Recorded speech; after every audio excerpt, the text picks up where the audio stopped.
مجمّر كل زخل لولا زهر أملخنا نزام عالت زيها باريخو قديسو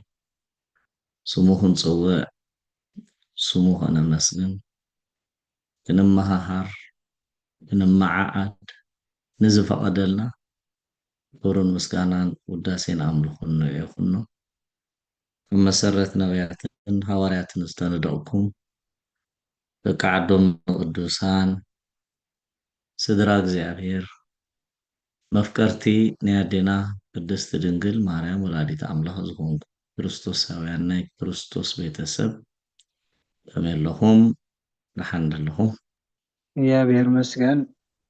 كبرن مسكان عنو يخنو آمين راين بار كم فقادو لومي نزراربالو እንመሃሃረሉ እንመዓዓደሉ ንሓድሕድናውን እንባላልሓሉ ቃል እግዚአብሔር ኣብ ወንጌል ሉቃስ ኣብ ምዕራፍ 17 ፍቕዲ 15 ዘሎ ይኸውን እቲ ቃል እንታይ እዩ ኩልና ከም ንፈልጦ ጎይታናን ኣምላኽናን መድሓኒናን ኢየሱስ ክርስቶስ ኣብ ሰማያት ናብዚ ምድሪ እዚ ክወርድ ክመፅእ ብገዛእ ፈቃዱ እንከሎ ነቲ ዝጠፍአ ኣዳም ንዑ ክደሊ ንዕኡ በጃ ክኸውን ኢሉ እዩ መፅኡ እሱ ስለ ዝኾነ ከዓ ኣብቲ ዘመነ ስጋዊኡ ኣብዚ ምድሪ እዚ ኣብ ዝፀንሓሉ ግዜ ከዓ ብዙሕ ተኣምራት ከዓ ገይሩ እዩ ብዙሓት ዕውራት ከም ዝርእዩ ገይሩ ብዙሓት ሓንካሳት ከም ዝኸዱ ገይሩ ብዙሓት ለምፃማት ድማ ኣንፅዩ ብዙሓት ምዉታት እውን ኣተንስኡ እዩ ስለዚ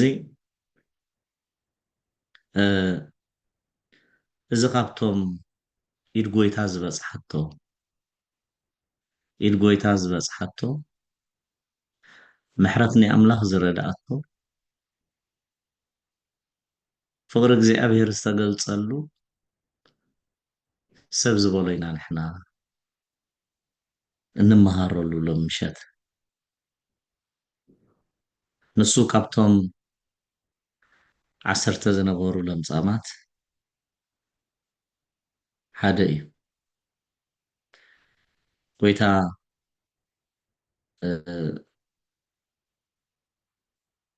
ንየሩሳሌም ምስ ከደስ ኣብ የሩሳሌም ዝፀንሕዎ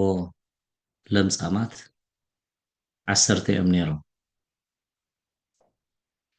ክምሕሮም ፈቃዱ ስለ ዝነበረ ከዓ በታ እማናዊ ቃሉ ገይሩ ን10 እዮም ነቲ ንዘመናት ዝኣክል ፈውሲ ስኢኖምሉ ዝነበሩ ሕማም ርዱኡ ኣብዚ ፅሑፍ ዝከዋላ እንተዘይተገልፀ ንኽሓዊ ኢሎም ኣብ ብዙሕ ከም ቦታታት ከም ዝኣተዉ ምስ ብዙሓት ፈላጣት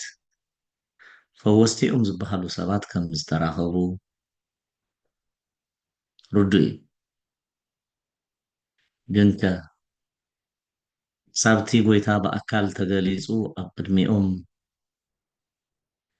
ከምቲ ዝተወልድዎ ንለምፆም ከንፅህ ዝኽእል ሓይልን ሓኪምን ፈዋስን ኣይረኸቡን ስለዚ ኣብቲ ንሱ ዝመፃሉ ኣብቲ ንሱ ኣለዎ ዝበሃል ቦታ ከይዶም ፀገሞም ነጊሮም ሽግሮም ሕማሞም ኣንዝኦም ንጎይታ ኣካፊሎም እዮም ብዙሕ ሰብ ተኣኪቡ ስለ ዝነበረ ዋላ ኣብዚ ፅሑፉን እንታይ እዩ ዝብሎ ድምፆም ዓው ኣቢሎም እዮም ዝፅውዕዎ ነይሮም ድምፆም ዓው ኣቢሎም እንታይ እናበሉ ኦ ኢየሱስ ኦ መምህር መሓረና እናበሉ ስለዚ መቸም ጎይታ ብንጹህ ልብን ተጸዊዕኻዮ ብንጹህ ሕልና ተጸዊዕኻዮ ብፍጹም እምነት እንተጸዊዕካዮ ድምፅኻ ይሰምዖ እዩ ሓሳብካ ይርዳእ እዩ ድሌታትካ ድማ ከከም ኩነታቱ ከዓ ይፍጽም እዩ ስለዚ እዞም ሰባት እዚኣቶም 10 እዮም ድምፆም ዓው ኣቢሎም ኦ ኢየሱስ ዝብል ቃል እቲ ቃል ንባዕሉ ኦ ኢየሱስ ኦ መድሃኒት ማለት እዩ ኦ መምህር መሓረና ኢሉ መሓረና ክብልዎ ከለዉ ከም ዝምሕር ስለ ዝኣመኑ እዮም መሓረና ዝበልዎ ከም ዝምሕር ስለ ዝተረድኡ ከም ዝምሕር ስለ ዝፈለጡ እዮም ኦ መምህር መሓረና ኢሎም ጎይታ ከዓ ምስ ረኣዮም እንታይ ኢሉ ምሒርዎም ብድሕሪኡ ኪዱ ከዓ ነብስኹም ናብ ካህን ከዓ ኣመርምሩኻ ኢሉ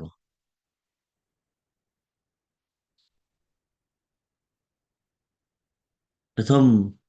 ዝተማሓሩ 10 እዮም እቶም ዝተማሓሩ 10 እዮም ካብቶም ዝተማሓሩ 10 ግን እቶም 9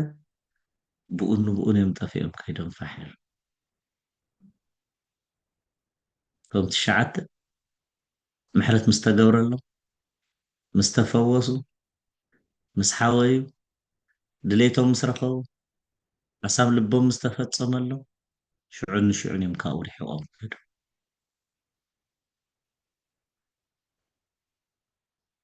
ካብኣቶም ሓደ ከዓ ኢሉ ሽዑ እቲ ፅሑፍ እንታይ ኢልዎ ካብኣቶም ሓደ ከዓ ከም ዝሓወየ ምስ ረኣየ ድምፁ ዓው ኣቢሉ ንኣምላኽ እናመስገነ ተመልሰ ክብሪ ንስሙ ይኹን ካብኣቶም ሓደ ከዓ ከም ዝሓወየ ምስ ረኣየ ድምፁ ዓው ኣቢሉ ንኣምላኽ እናመስገነ ተመልሰ ስለዚ ኣርእስትና መመስገንቲ ንኹን እዩ መመስገንቲ ንኹን ምስጋና መዓስ ምስጋና ኣበይ ምስጋና ከመይ ኩነታት እዚ ሰብ እዚ እቶም 9 ደኣ ከምቲ ድበልናዮ ላዕልን ታሕትን ኢሎም እንድዮም ደኺሞም እንድዮም ቅድሚ ጎይታ መምፅኡ ዝምሕርዎም ክደልዩ ዝፍውስዎም ዝደልዩ ካብ ሎምፆም ከምፅህዎም ዝደልዩ ላዕልን ታሕትን ኢሎም እዮም እቲ ፈዋሲ ምስ መፆም እቲ መሓሪ ምስ መሓሮም ግን ብኡን ንብኡን እዮም ካብኡ ተሰዊሮም ከይዶም ይጥፍኡ ሓደ ግን ክሳብ መወዳእታ ፀኒሑ ክሳብ መወዳእታ ፀኒሑ ድማ ኣምላኽ እንታይ ከም ዝገበረሉ ኣምላኽ ኣብ ልዕሊኡ እንታይ ዓይነት ዕዮ ከም ዝዓየየ ኣምላኽ ኣብ ልዕሊኡ እንታይ ዓይነት ፀጋ ከም ዘፍሰሰ ኣምላኽ ኣብ ልዕሊኡ እንታይ ዓይነት ምሕረት ከም ዝሃበ ስለ ዝተረድአ ግን ንሱ ካብኣቶም ተሪፉ በይኑ ንኣምላኽ እንታይ ይገብር ነበረ እዩ ንኣምላኽ የመስግን ነበረ ሽዑ ጎይታ ሓቲቱ ዝተፈወሱ ደኣ 10 ዶ ኣይኮኑን እቶም 9 ደኣ ኣበይ ኣቢሎ እቶም 9 ደኣ ናበይ ከይዶም ኢሉ ከዓ ጎይታ ሓቲቱ ስለዚ ክቡራን ምእመናን ህዝቢ እግዚኣብሔር ንሕና እውን ብተመሳሳሊ ኣብ ገለ ኣጋጣሚታት ኣብ ገለ ኩነታት ድላይናን ሓሳብናን ምስ ረኸብና ድላይ ናይ ልብና ምስ ተፈፀመልና ዝደለናዮ ምስ ተዋሃብና ከምዞም 9 ብንን ኢሎም ዝጠፍኡ ብንን ኢሎም ዝረሕቁ ውሑዳት ኣይኮናን ቅዱስ ጳውሎስ እንታይ ኢሉ ብኣምላኽ ኩሉ ሰዓት እንታይ ግበሩ ኣምላኽ ኩሉ ሰዓት ተሓጎሱ ኢሉ ኣመስግኑ ማለት እዩ ዘምሩ ማለት እዩ ባህ ይበልኩም ማለት እዩ መዓስ ኩሉ ሰዕ ክንፅሊ ከለና ኣብ ውሽጢ ኩሉ ኩነታትን ኣብ ኩሉ ኩነታትን እናበልና ኢና ክንፅሊ ከለና ስለዚ ምስጋናና ደረት የብሉ ምስጋናና ወሰን የብሉን ምስጋናና ካብዝን ናብትን እንብሎ ኣይኮነን ማለት ብዝተገብረልና ብዝተዋሃበና ብዝተረዳእናዮ መጠን ብዝተለገሰልና መጠን እንታይ ምግባር ብምስጋን ማለት እዩ ነዚና ከዓ መመስገንቲ ክንከውን ዝግባአና ብዙሕ እዋን ከምቲ ቅዱስ ዳዊት እንታይ ኢሉ እቲ መዝሙር 51 ኣፈይ ምስጋናኻ ክነግርሲ ከናፍረይ ክፈቶ ኢሉ ኣፈይ ምስጋናኻ ክነግር ከናፍረይ ክፈቶ ከናፍረይ ዕልል ክብላኻ እዩ ልሳነይ ድማ ነቲ ንስኻ ትገብሮ ዘበለ ኩሉ ነገር ከድንቐን በቲ ዝረኸቦ ነገር ድማ ከመስግናሲ ፈተን ኢልዎ ንምስጋና ርሑባት ግበረን ንምስጋና ድልዋት ግበረን እዩ ስለዚ ንሕና ከዓ መመስገንቲ ክንከውን ይግባአና እዩ ብዝተዓደለና መጠን ብዝተዋሃበና መጠን ኩሉ ግዜ ከነመስግን ይግባአና እዩ ሓደ እዋን ሓሳባት ልብና ውሽጣዊ ድሌታትና ከምቲ ንሕና ንሓስቦን ከምቲ ንሕና ንደልዮን ኣብ ዘይኮነልና እዋን ስም እግዚኣብሔር ነምሪ እንታይ ገይረዮ እየ እንታይ በዲለዮ እየ ስለምንታይ እዩ ከምዚ ገይሩኒ ኢልና ነማርር ነጉረምርም ኢና ቅዱሳን ግን ከምኡ ይነበሩ ቅዱሳን ኣብ ሓዊ እንተኣተዉ ንኣምላኽ ኣመስግኑ እሾኽ እንተረገፁ ንኣምላኽ ኣመስግኑ ንሰማዕትነት ድልዋት ኣብ ዝኾኑሉ እዋን ንኣምላኽ እዮም ዘመስግኑ ነይሮም እንታይ ጌርናካ እንታይ በዲልናካ ኣይብልዎን እዮም ነይሮም ስምካ ይባረኽ ስምካ ልዕል ይበል ስምካ ክብ ይበል እዮም ዝብልዎ ነይሮም ስለዚ ንሕና ከዓ ብዝተዋሃበና ፀጋታት መመስገንቲ ክንከውን ክንክእል ኣለና መዓልታዊ ሂወትና መመስገንቲ እኮ ኣይኮንናን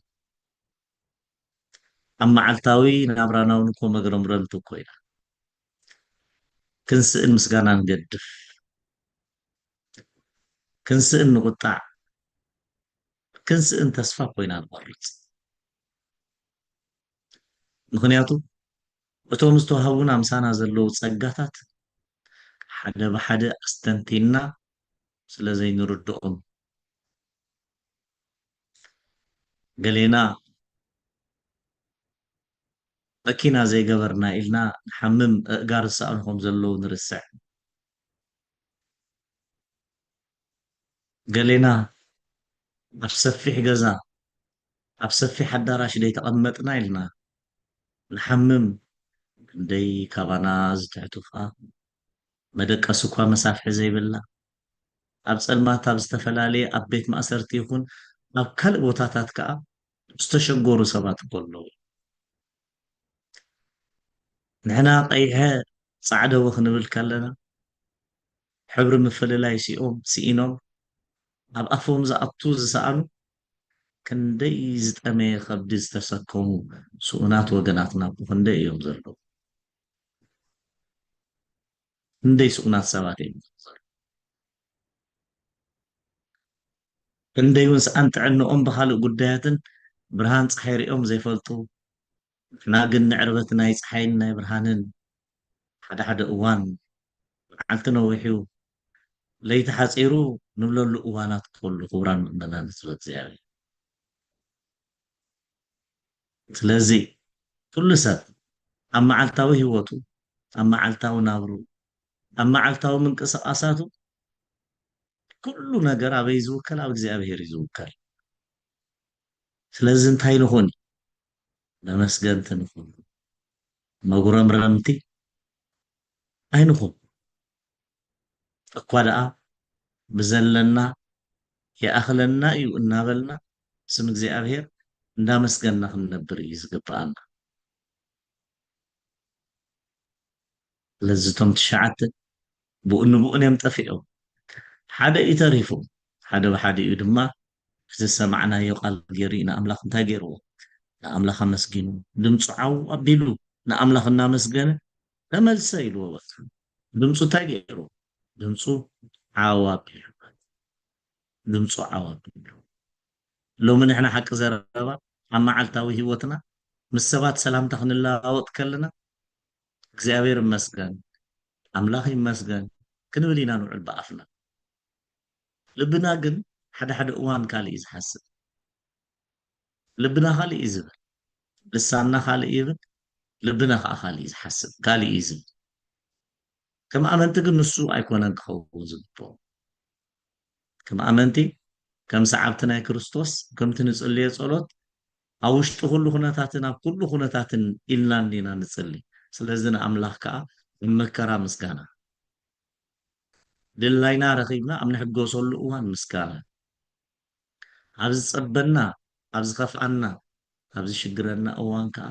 ምስጋና እሱ እዩ ዘፀብቐልና ካልእ ኣየፀብቐልና።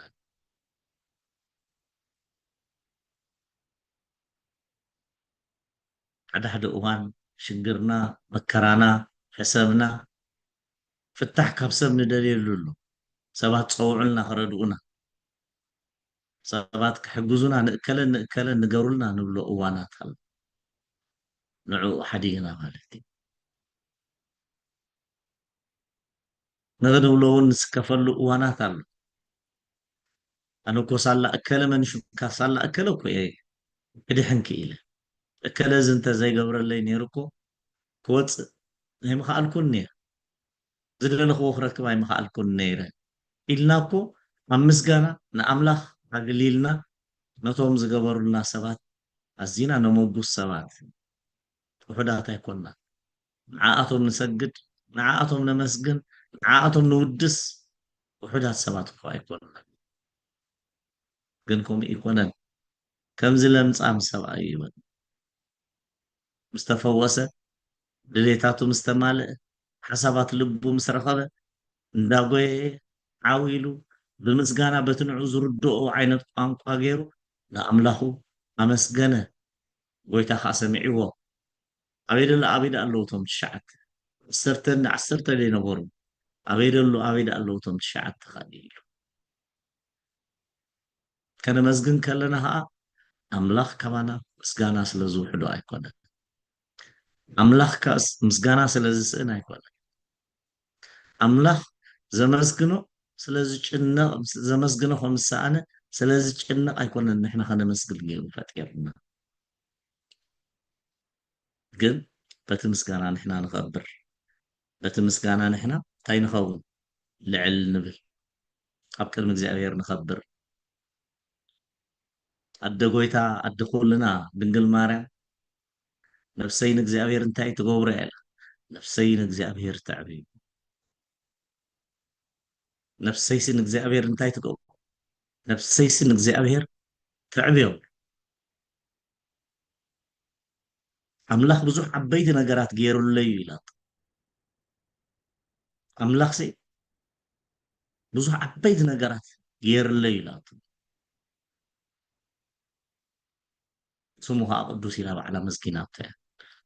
ንወዳ መስኪናቶ እያ ባዕላ ንዕኡ እንዲና ነቲ ናታ ፀሎት ንደግም ኣምላኽየይ በቲ መድሓኒየይ ባህ ይብላ ውርደት ባሪኡ ርእዩ እሞ እንህሎ ካብ ሕጂ ኩሎም ወለዶ እንታይ ክብሉን እዮም ኢላ እንሆ ኩሎም ወለዶ ብፅእቲ ክብሉን እዩ ውርደት ባሪኡ ርእዩ ኣቐዲማ ግን እንታይ ኢላ ነፍሰይ ንእግዚኣብሔር ተዕብያ መንፈሰይ ብኣምላኸይ በቲ መድሓኒየይስ እንታይ ገብራ ባህ ይብላ ኢላ ባህ ይብላ ኢላ በቲ መድሓኒኣ ባህ ይብላ ነቲ መድሓኒኣ ኣመስጊናቶ ንምንታይ ኣመስጊናቶ ካብ ኩለን ኣንስቲ ብርክቲ ገይሩ ስለ ዝፈጠራ ካብ ኩለን ኣንስቲ ስለ ዝሓረያ ስለዚ ብዝረኸበቶ ነገር ነቲ ፈጣሪኣ ድንግልሲ ፈጣሪኣ ወሊዳ እዮም ድንግልሲ ፈጣሪኣ ወሊዳ እዮም ስለዚ ነቲ ዝወለደቶ ኣመስጊናቶ እንታይ ስለ ዝገበራ ካብ ኩለን ኣንስቲ ሓርዩ ኣብኣ ክነብር ስለ ዝተመነየ ስለ ዝገበሮ እያ ነፍሰይ ንእግዚኣብሔር ኣዕብዮ ኢላ በቲ ንኣምላኽ ዘዕበየቶ 3 ዓመትን 3 ዓመትን 6 ወርሕን ምስኡ እንታይ ኮይና ምስኡ ተሰዲዳ ብዙሕ መከራ ፀጊባ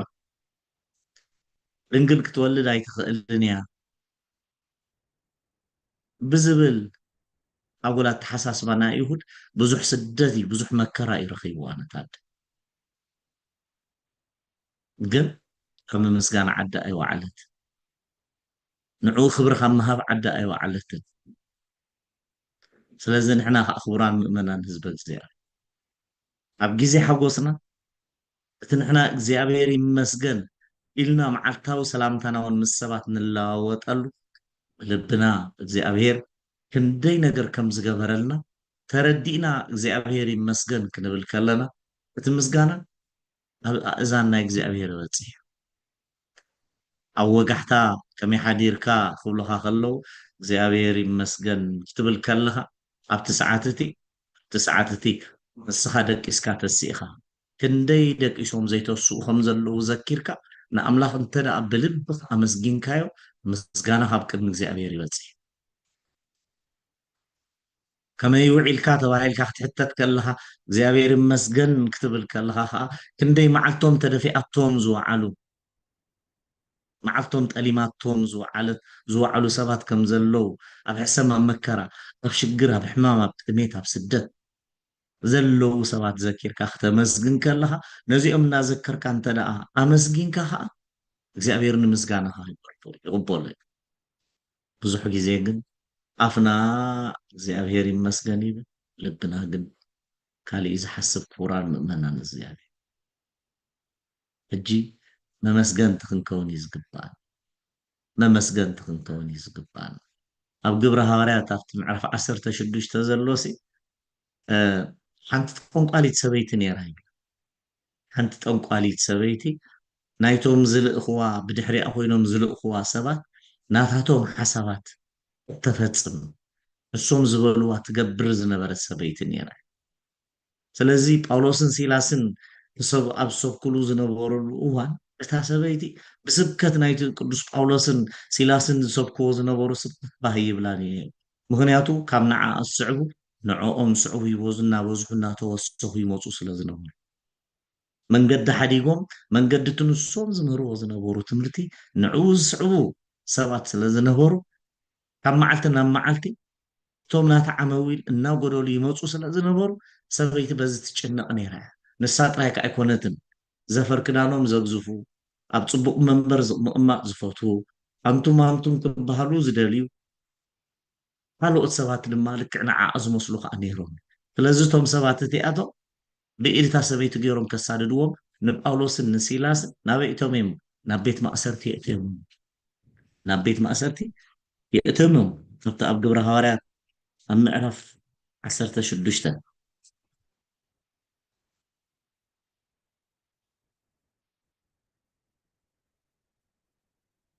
እንታይ ኢሉ ሽዑ ኣብቲ ምዕራፍ 16 ፍቕሪ 25 ፍርቂ ለይቲ ምስ ኮነ ድማ ጳውሎስን ሲላስን እናጸለዩ ንኣምላኽ ብመዝሙር እንታይ ገብርዎ ነይሮም? ብመዝሙር የመስግንዎ ነበሩ። እቶም ካልኦት እሱራት ከዓ ይሰምዕዎም ነበሩ ኢሉ ጅረ እዩ። እታ ኣብ ኩሉ ኩነታትን ኣብ ውሽጢ ኩሉ ኩነታትን ትብል ጸሎት ንኣምላኽ ነመስግና ምስጋናሲ ብሂወቶም ይነብሩላ ነይሮም ማለት እዩ። እዞም ሰባት እዚኣቶም ኣብ ቤት ማእሰርቲኦም ነይሮም። ኣብ ቤት ማእሰርቲ ነይሮም هيم كوروخ أي تصليني هيم كوروخ على إيتن معلتن أنت يجبرون يرو نأملاخ يمسجنون يرو بتنسوم زي مسجنوا بتنسوم تصلي وزن ورد ما أفت بيت ما أسرت زن ور سبعة تصني لهم كأ يسمعوا نيرو سلزن إحنا خا أف كل خناتات ما مسجن تكون كون كنت إلى ما قرم رم تكون كون يبلنا أملاخ بزهابنا تصقى ንነፍስ ወከፍ ኣብ መዓልቲ ንነብሮ ዓይነት ኣነባብራ ፀጋ ኣምላኽ ምዃኑ ተረዲእና ነቲ ንረኽቦ ነገር ድማ ብምንታይ ከነሰንዮ ንክእል ኣለና ብምስጋና ንምስጋና ምቡኻር የድልን ብልቢ ስም ኣምላኽ ምፅዋዕ ኣምላኽ ዝገበረልካ ነገር በቲ እሱ ዝገበሮ ንዕኡ ተመሊስካ ምስጋና ምሃብ ክንደክም የብልና ልክዕ ከምቲ ሰብኣይ መመስገንቲ ክንከውን ክንክእል ኣለና ምስ ተፈወስና ድላይና ምስ ረኸብና ሓሳብ ልብና ምስ ሰመረልና ክንሕዝቦ ዝግባአና ነገር ኣብ ኢድ ዝደለናዮ ነገር ዓቲትና ምስ ሓዝናዮ ክንጠልም ዘይኮነ እንታይ ደኣ ፅቡቕን ኣብ ሕማቕን ኣብ መከራን ኣብ ሓጎስን ኣብ ሓዘንን ኣብ ሓጎስን ኣብ ጸልማትን ኣብ ብርሃንን ኣብ ቀረባን ኣብ ርሑቕን ኣብ በሪኽን ኣብ ማዓሙቕን ኩሉ ግዜ እንታይ ክንከውን ኣለና መመስገንቲ ክንከውን ኣሎና እግዚኣብሔር ካባና ዝደሊ ንሱ እዩ ካልእ ነገር ካባይን ካባኻትኩምን ዝደልዮ ነገር ወላ ሓደ የለን ወላ ሓደ የለን ረኣይዎም ዶዞም ክልተ ሰባት ቤት ማእሰርቲ እንዲዳ ኣብ ጸልማት እንዲ ምቹእ መደቀሲ ዘይብሉ እሞ ማዓሲኻ ክትወፅእ ማዓሲኻ ክትፍታሕ ዘይትፈልጠሉ ንኽሰሲኻ ዘይተረዳእ ዘይትንገረሉ ዝበደልካዮ ነገር ዘይብልካ ኣብ ከምዚ ኩነታት ተኣሲሮም ከለዉ ንሕና ከምዚ እንተዘጋጥመና ዘመድ ኣሕዋት ምደለና ነርና ኣብ ክንዲ ኣብኡ ኮንካ ንዕኡ ምምስጋን ንስሙ ምፅዋዕ ንሱ ክበፅሓካ ንሱ ክረዳእካ ንሱ ክምሕረካ ግዜ ካብ ክንዱ ንዕኡ ምሃብ ለይትን መዓልትን በቶም ኣብ ደገ ኮይኖም ንዓኻ ይሕግዙኻ ዝኽእሉ ሰባት እንታይ ምግባር እዩ ምሕሳብ ኢና ንሕና ግዜና ንጥፍ ግን እሱ ይኮነን ዋላ እሱ እንተገበርና ሰባት ስለ ዝኾንና ዋላ ከምኢታት እንተሓሰብና ማዕረ ማዕረ እዩ ሓለፋ ኩሉ ግን ኩሉ ግዜ ኣምላኽ በቲ ዘለናዮ ኩነታት ንኣምላኽ ከነመስግኖ እዩ ዝግባአና እዞም ሰባት እዚኣቶም ከዓ ኣብ ቤት ማእሰርቲ ከሎ ንኣምላኽ የመስግንዎ እዮም እቲ ሶም ዘመስግንዎ ዝነበሩ ምስጋና ኣይኮነን ካብኦም ሓሊፉስ ንኸባቢኦም ከይተረፈ እንታይ ኮይኑ ንኸባቢኦም ከይተረፈ ኣቐይሙ ማለት እዩ እቶም እሱራት ኩላቶም እውን ይሰምዕዎም ነይሩ ኢሉ ተቓል ኣምላኽ ስለዚ ሰሚዖም ዝተባረኹ ብዙሓት እዮም ክህልው ሰሚዖም በቲ ዝሰምዕዎ ዝደሓኑ ብዙሓት እዮም ክህልው ስለዚ ብንነብሮ ሂወት ብነመስግኖ ምስጋና ንሕና ከዓ ንነብስና ኮይና ከባቢና ክንከውን ከም ንኽእል ክርዳእና ክኽእል ኣብ ሓደ ሓደ እዋን ሰባት ኮ ይመስክሩልና እዮም ናይ ሰብ እዚ ዘይብሉ ክነሱ ከመስግን እዩ ዝነብር ብዘለዎ ተመስገኒ ኢሉ እዩ ክነብር ዝፈቱ ዝብሉና ኣሉ በንፃሩ ድማ ኣንታ እንታይ እዩ እዚ ዘየመስግን ሒዝዎ ዘሎ ድዩ ሒድዎ ምስጋና እኮ ጠፊኡ ብስስዕ እኮ ልቡ ጠፊእዎ ንበሃለሉ ኣጋጣሚታት ከዓ ስለዚ ካብቶም ተባሃልቲ ከይንኸውን ንጠንቀቕ ካብቶም ተባሃልቲ ከይንኸውን ንጠንቀቕ ደቂስና ክንትስእ ከለና ብስከብ ዝዓበኣ ንሕስብ ሙሉእ ለይቲ ብዘይ ዋርድያ ኢና ንድቅስ ሙሉእ ለይቲ ብዘይ ሓላዊ ኢና ንድቅስ ግን ዘይታኸስ ሓላዊ ኣለና ዋጋ ዘይክፈሎ ገንዘብ ዘይወሃቦ ወርቅን ብሩርን ዘይቅበል ሓላውለ እዚ ሓላው እዚ ካባና እንታይ እዩ ዝደሊ ምስጋና እዩ ዝደሊ ካልእ ኣይደልን ክንወፅእ ከለና ንስራሕና ንትምህርትና ንካልእ መደባትና ከነተግብር ክንወፅእ ከለና ንወፅእ ኢና ንወፅእ ኢና ክንደይንወት ሰባት ኢና መዓልቲ ናትካ እያ መንገዲ ናትካ እዩ እዚ ኩሉ ዝኸዶ ዘለኹ ንስኻ እንተዘይሓሊፍካዮ ዋጋ የብሉን ኢልና ንወፅእ ሰባት ክንደይና እሱ ስለ ዝኾንና ኢና ከዓ ኣብቲ ዝወዓልናዮ ውዒልና ኣብቲ ዝሰራሕናዮ ሰሪሕና ኣብ መወዳእታ እንዳመስገና ዘይንምለሰሉ ምክንያት ባዕልና ስለ ንወፅእ ባዕልና ንምለስ ማለት እዩ እቲ ባዕልና ንወፀሉ በረኸት የብሉ እቲ ንዑ ሰኒና ንወፀሉ ግን በረኸት ኣለዎ ቅዱስ ዳዊት ንዑ እንድዩ ቃልቃስ ንእግረይ መብራህቲ ንመገደይ ከዓ ብርሃን እዩ ኢሉ ስለዚ ብቃል ዝተሰነየ ሂወት ብቃል ዝተሰነየ ሂወት ኩሉ ግዜ ሰላማዊ እዩ ማለት ዝተባረኸ እዩ ማለት ስለዚ ንሕና ከዓ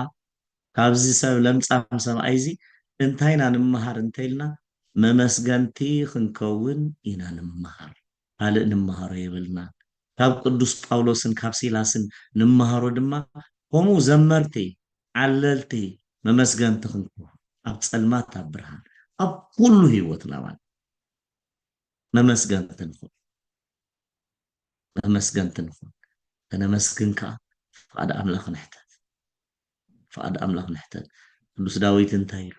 ኣፈይ ምስጋናኻ ክነግርሲ ንኸናፍረይ እንታይ ግበሮ ንኸናፍረይ ክፈት ናፍረይ ክፈት እዚ እቲ ዘድሊ ካልእ ንስኡ ኣብቲ ወንጌል ሉቃስ ከይወፃና ከዓ ኣብ ኢያሪኮ ዝሓወየ ዕውር ነይሩ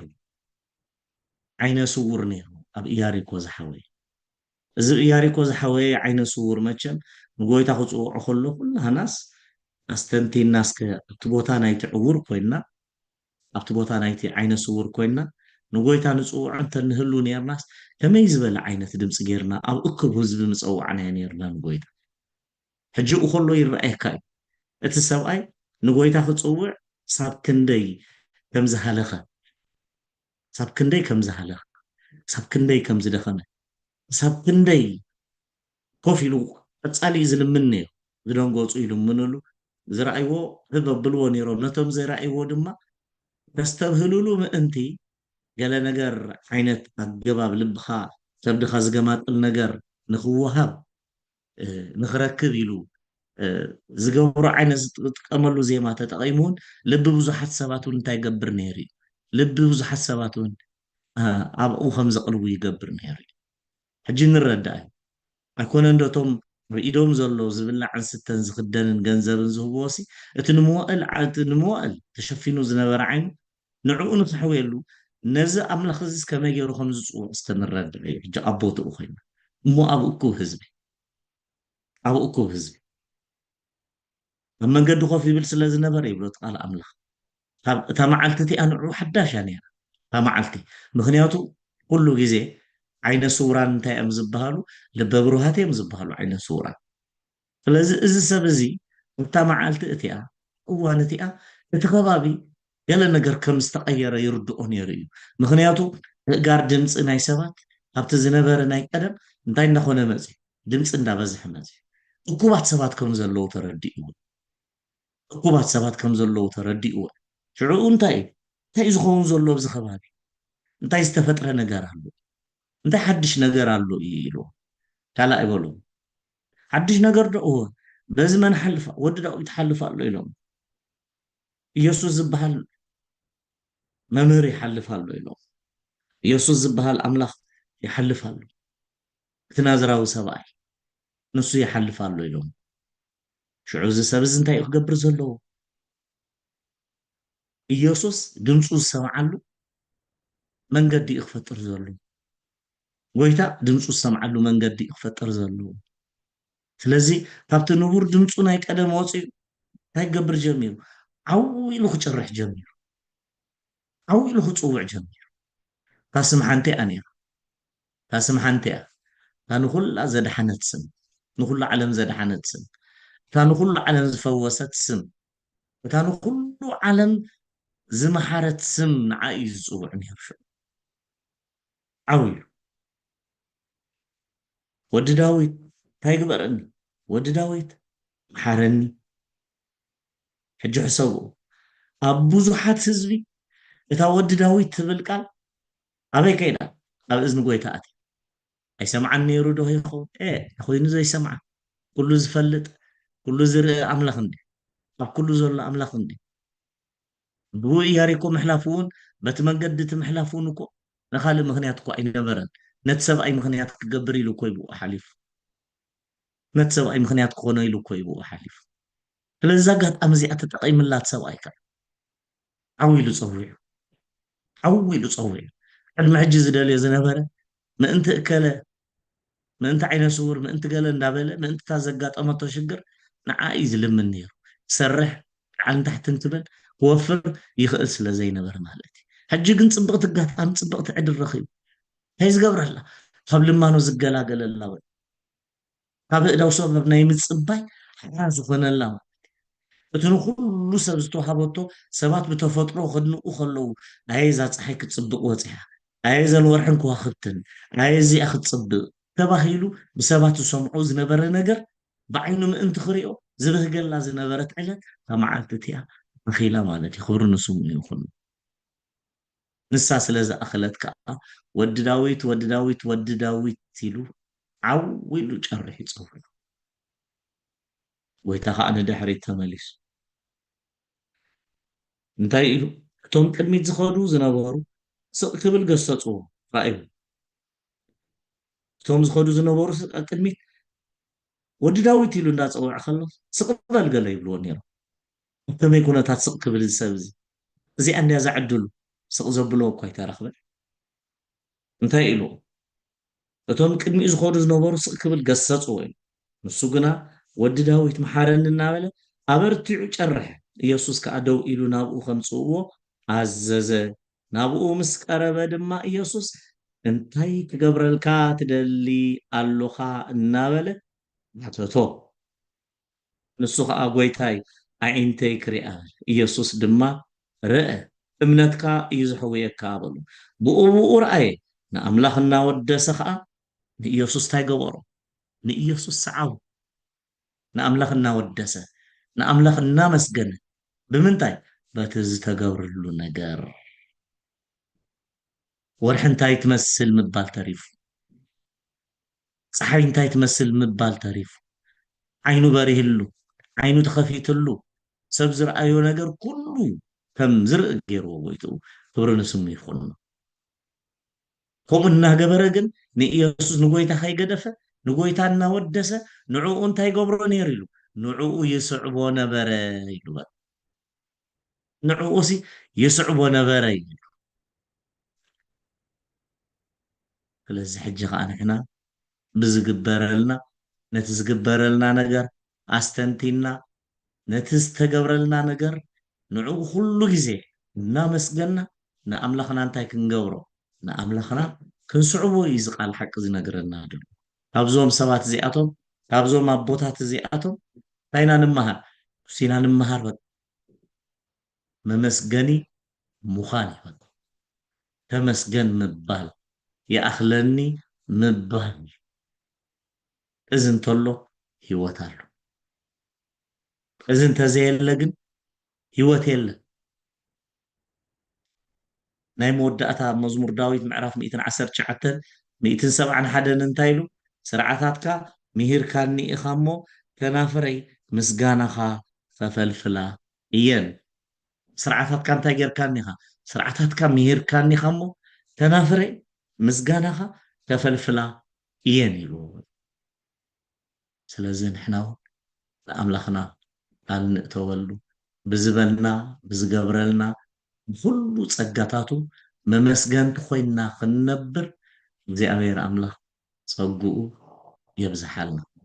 ከምቲ ቅዱስ ዳዊት ዝበሎ ፈይ ምስጋናኻ ክነግር ከናፍረይ ክፈት ዝበሎ ወግሐ ፀብሐ ፀሎትና ንኣምላኽ ኣመስጊንና ክንክእል ብዘለና ዓቕሚ እቶም ንዝምር ብመዝሙር እቶም ነጣቕዕ ብጣቕዒት እቶም ንዕልል ብዕልልታ ቶም ንምህር ንሰብኽ ብስብከት ብትምህርቲ ስሙ እንታይ ምግባር ስሙ ክብ ምባል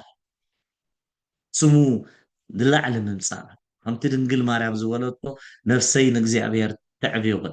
ስም እግዚኣብሔር እንተደይ ኮይኑ ናይ ማንም ብማንም ፍጡር ዝረኸብናዮ ፀጋ ኣይኮነን እዚ ነዚ ምስጋና ዝውን ንባዕሉ ብማንም ፍጡር ዝረኸብናዮ ኣይኮነን ብመን ኢና ሪኽናዮ ረኺብናዮ በቲ በጃ ዝኾነልና ክርስቶስ ኢና ረኺብናዮ ስለዚ መመስገንቲ ነው እግዚአብሔር ፀጉኡ የብዝሓልና ሰማዕናዮ ዝተማሃርናዮ ኣብ ልብና ይሕድረልና ኣብ ክንዲ ሓደ 30 60 ሚእቲ ሰናይ ፍረ ክንፈሪ ናይ እግዚኣብሔር ኣምላኽ ቅዱስ ፍቃዱ ይኹነልና በረኸት ናይ ኣብ ፍቕሪ ናይ ወልድ ሃብቲ ናይ መንፈስ ቅዱስ ከምቲ ኣብ ልዕሊ ሃዋርያት ኣብ ፅርሐ ጽዮን ቅድስቲ ዝወረደ ከምኡ ድማ ኣባይና ባኻትኩምን ዕፅፍን ድርብን ኮይኑ ይውረድ